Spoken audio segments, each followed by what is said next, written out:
सोचल कहाँ भूला हो रही? नहीं भूला जी। नहीं भूला बिल्कुल माया में कठिया के रखल या भूल छोड़। तभी तो कहती हां ये कहां भाभी कहां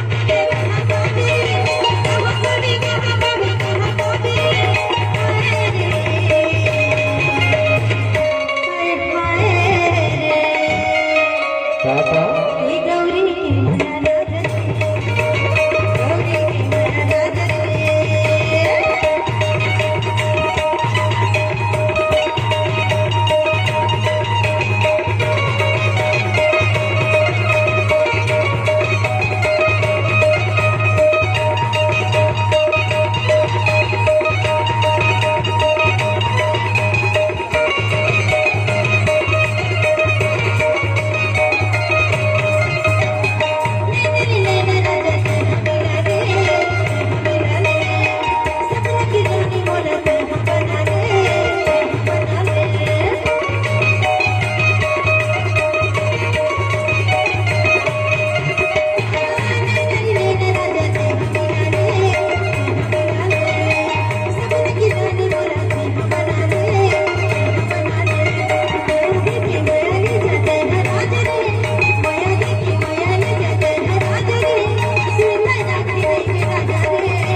भुलावे थोड़ी और सोचल कैसे भूला हो भाई? नहीं भुला जी।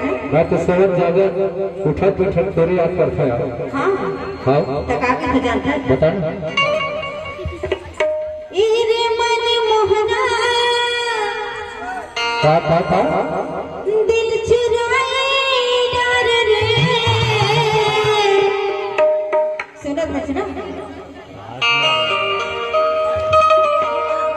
इरे यन देखना